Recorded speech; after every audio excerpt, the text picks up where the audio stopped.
अस्सलामुअलैकुम। आज मैं आप लोगों के साथ एक बहुत ही मज़ेदार ब्राउनी की रेसिपी शेयर कर रही हूँ। ये है पीनट बटर ब्राउनी। अगर आपको पीनट बटर पसंद है तो ये रेसिपी आपको ज़रूर पसंद आएगी। इसका टेक्सचर केकी ब्राउनी के जैसा नहीं होगा, ये gooey और मॉइस्ट ब्राउनी है। स्टार्ट करने से पहले अगर आपने अब तक मेरे चैनल को सब्सक्राइब नहीं किया तो प्लीज़ सब्सक्राइब कर लीजिए। तो आइए शुरू करते हैं।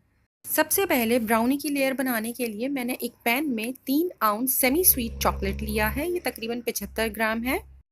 आप इसमें चॉकलेट चिप का भी इस्तेमाल कर सकते हैं। साथ ही इसमें शामिल कर दीजिए आधा कप मक्खन, ये तकरीबन 100 ग्राम के बराबर है। और दोनों चीज़ों को बहुत हल्की फ्लेम के ऊपर अच्छी तरह से मेल्ट कर लीजिए जब तक कि ये मिक्स हो जाए।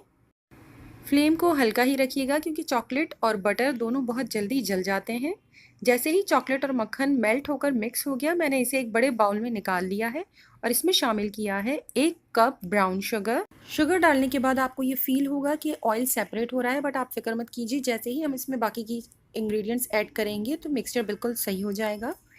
जब शुगर अच्छी तरह से मिक्स हो जाए तब आप इसके अंदर 2 अदद अंडे शामिल कर दीजिए और इसे भी अच्छी तरह से मिक्स कर लीजिए। डायरेक्ट बीटर का इस्तेमाल कर रहे हैं तो सिर्फ इतनी देर बीटर इस्तेमाल कीजिए जब अंडा मिक्स हो जाए। एक्स्ट्रा बीटिंग से इसका टेक्सचर केकी हो जाएगा। पहले एक अंडा डालकर मैंने इसे बीट किया है और इसके बाद दूसरा अंडा शामिल कर कर दोबारा से इसे बीट कर लिया। साथ ही इसमें शामिल कर दें 1 चाय का चम्मच वनीला एसेंस। अगर आप क्लियर वनीला एसेंस इस्तेमाल करते हैं तो हाफ टी स्पून का इस्तेमाल करें। सबसे लास्ट में इसमें शामिल कर दीजिए आधा कप मैदा और इसे स्पैचुला की हेल्प से अच्छी तरह से फोल्ड कर लें।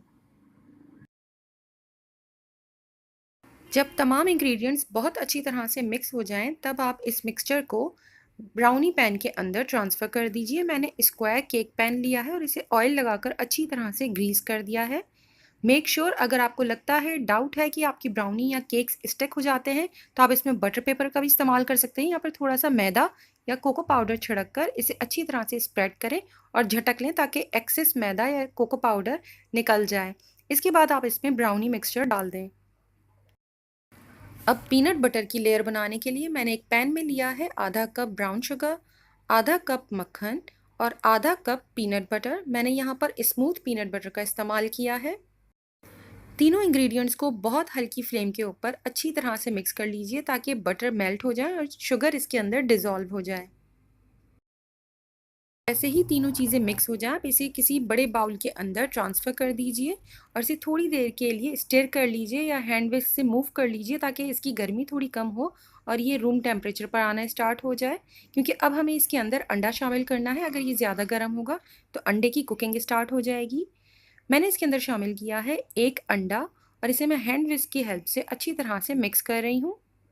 जब अंडा भी मिक्सचर में अच्छी तरह से मिक्स हो जाए तब इसके अंदर शामिल कीजिए 1/4 कप मैदा और इसे अच्छी तरह से बैटर में फोल्ड कर लीजिए। इस रेसिपी के लिए मैं स्मूथ पीनट बटर को ही रेफ़र करूँगी क्योंकि जिस वक्त हमें पीनट बटर को मेल्ट करना है तो चंकी पीनट बटर के पीनट्स के चंक्स उसमें सॉफ्ट हो जाएंगे।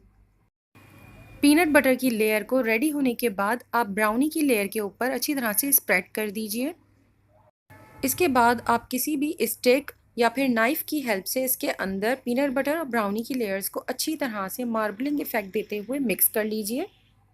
सबसे आखिर में थोड़े से चॉकलेट चिप मैं स्प्रिंकल कर रही हूँ। ये बिल्कुल ऑप्शनल है, अगर आपको पसंद है तो आप ऐड कर सकते हैं वरना ओमिट कर दीजिए। और फिर आप इसे 180 डिग्री के ऊपर 30 से 35 मिनट के लिए बेक करने के लिए रख दें।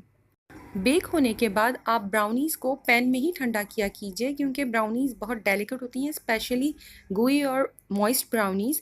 अगर आपने उसे गर्म में ही निकालने की कोशिश की तो वो ब्रेक हो सकती है। ब्राउनीज़ को आप केक पैन में ही कट कर सकते हैं और इसके बाद आप उसके स्लाइसेस को डिश आउट कर लीजिए। मज़ेदार सी freshly baked peanut butter brownie को आप टी या कॉफ़ी के साथ सर्व करें या बच्चों को लंच बॉक्सेस में डाल कर दीजिए। अगर आपको ये वीडियो पसंद आए तो प्लीज़ लाइक, शेयर और कमेंट कीजिए और मेरे चैनल को सब्सक्राइब ज़रूर कीजिएगा। अपना और अपनों का बहुत ख्याल रखें। अल्लाह हाफ़िज़।